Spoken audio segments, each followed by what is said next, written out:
Family shares everything, Anna. Don't be so selfish. Sarah's voice dripped with false sweetness through the speakerphone. My grip on the phone tightened as I stared at my empty jewelry box, my hands trembling. Every velvet compartment, once filled with pieces carrying decades of love, tradition, and memories, was now barren.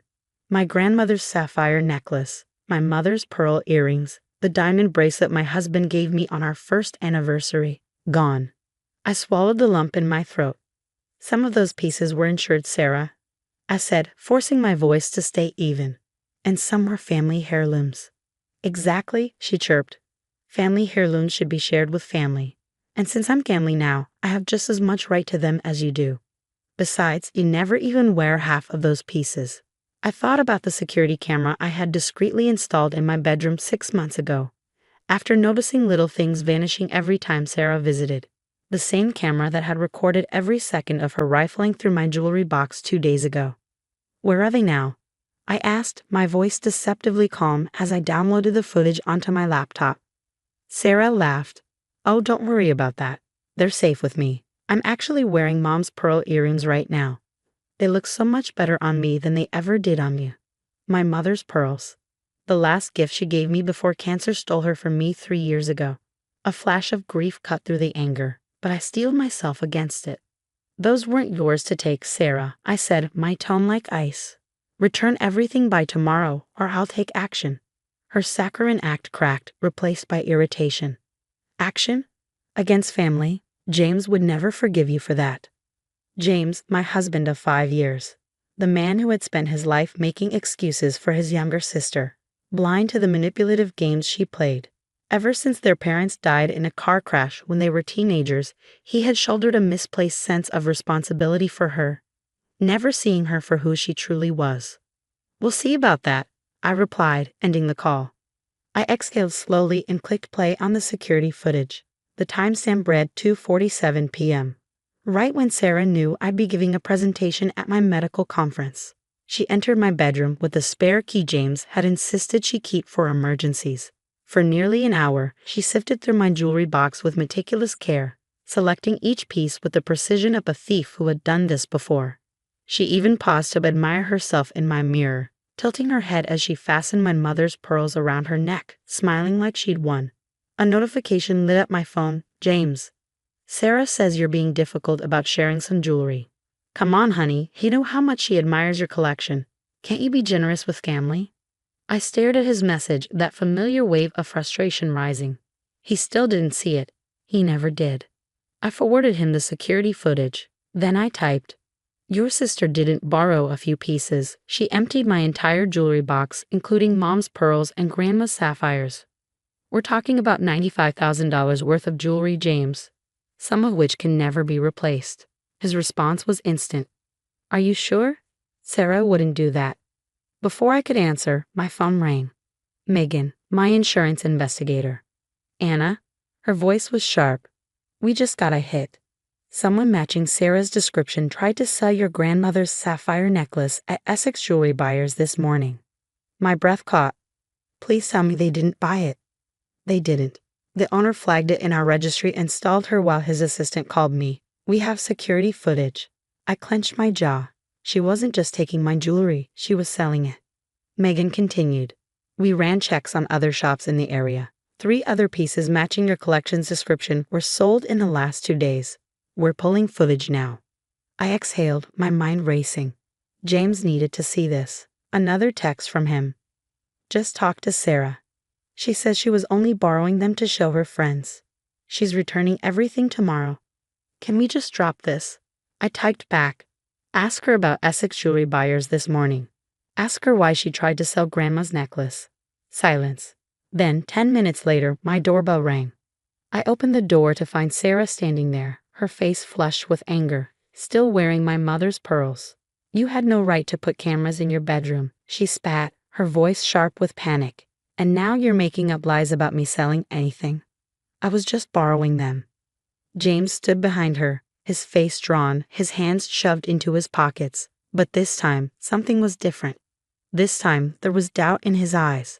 I met Sarah's glare with steady resolve. Take off my mother's pearls and tell the truth. The insurance investigator already has footage of you at multiple pawn shops. This isn't going away. Her hand flew to the pearls, clutching them possessively. These look better on me anyway, she snapped. You don't deserve these things. You're not even blood family. And there it was. The truth behind her mask of sugary sweetness. I had never been family to her. Without breaking eye contact, I lifted my phone and dialed Megan. I put it on speaker. It's time, I said simply. Sarah's face drained of color. She had spent her life slipping out of consequences, twisting people's perceptions to her advantage.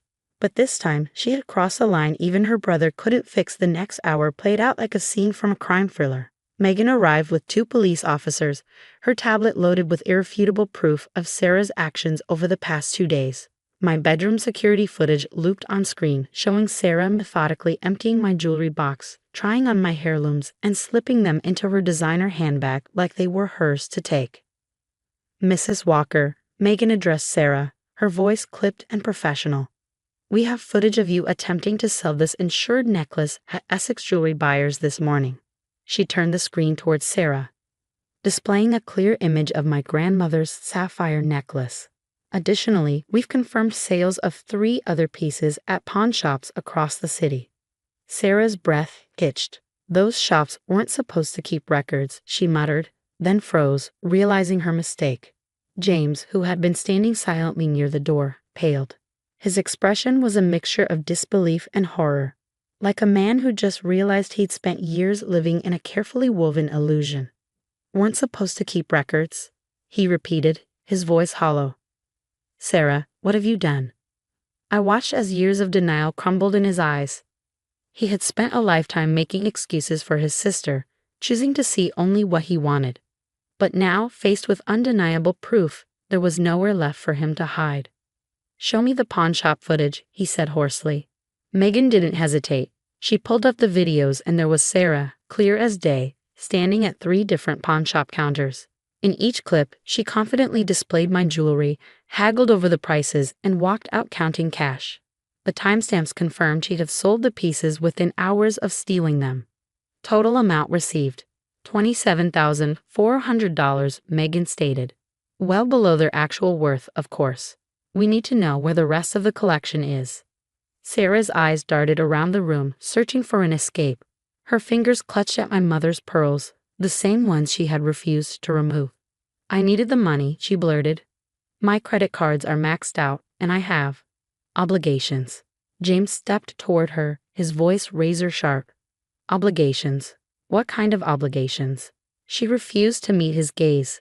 It doesn't matter, she snapped. Anna has insurance, doesn't she? She'll get the money back. I don't see why everyone's making such a big deal out of this. One of the officers stepped forward. Mrs. Walker, selling stolen property is a serious offense. The insurance company has filed a formal complaint. You'll need to come down to the station to make a statement. Sarah whipped around, wild-eyed. James, are you seriously going to let them do this to me? She screeched. I'm your sister. James flinched at the words, but his face remained unreadable. Where's the rest of the jewelry, Sarah? His voice was tired, defeated. For the first time that night, Sarah hesitated. It's in my storage unit, she admitted, her voice barely above a whisper. Unit 247 at Safekeep Storage. The key is in my purse. The officers exchanged glances. One stepped forward to escort Sarah to the station while the other left with Megan to retrieve what remained of my collection. As Sarah was led to the door, she twisted to face me, her expression a mix of desperation and venom. This is your fault, she spat. If you hadn't been so selfish, if you had just shared, like family is supposed to. Family doesn't steal from family, I interrupted, my voice calm, unwavering. Family doesn't sell heirlooms for quick cash. You did this to yourself, Sarah. She opened her mouth to argue, but the officer pulled her toward the waiting patrol car. And just like that, she was gone. The silence that followed was deafening. James sat heavily on the couch, rubbing a hand down his face. I should have seen it, he murmured. All these years, the little things that went missing, the way she always needed money. I just didn't want to believe it. I sank down beside him, not touching, just present. She's your sister, I said softly. You wanted to protect her. James let out a hollow laugh. But I should have protected you too, he admitted, looking up at me with red-rimmed eyes. All those times I told you to let things go, to be more understanding. I was wrong. I was so wrong, Anna. My phone buzzed. A text from Megan. Retrieve the remaining jewelry. Everything accounted for except what was sold. We'll need you to verify the inventory tomorrow. I showed the message to James. He nodded, exhaling slowly. I'll come with you, he said. And I'll make sure Sarah pays back every cent she got from those pawn shops. It's not about the money, I murmured. Some of those pieces, they're irreplaceable. My mom's pearls. I hesitated, my voice thickening. She gave them to me right before she died. James reached for my hand, squeezing gently. I know, and I'll get them back. His jaw clenched. She's going to face consequences this time. For once in her life. As if on cue, my phone rang. The police station.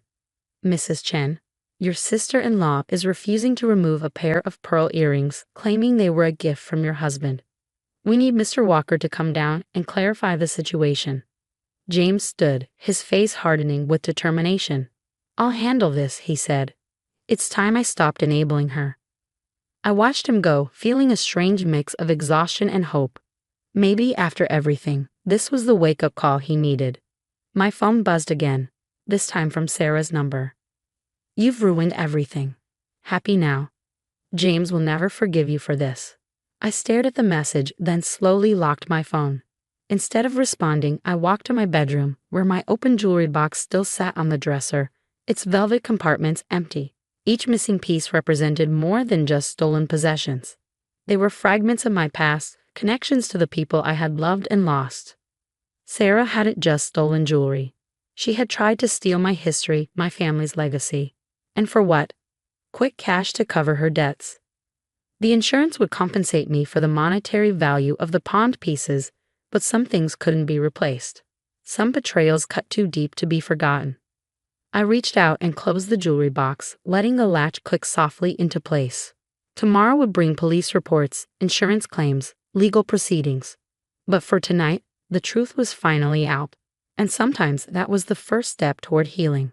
6 months after Sarah's theft, I sat in a hushed courtroom, watching as the judge prepared to deliver her sentence. Sarah had rejected every plea deal, clinging to the belief that being family would somehow shield her from consequences. It didn't.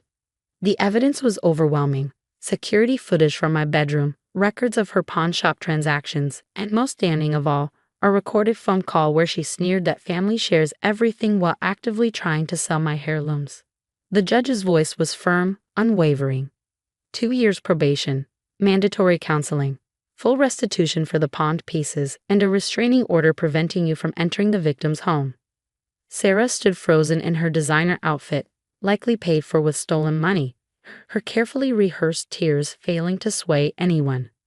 Beside me, James sat motionless, his face a mask of quiet resignation.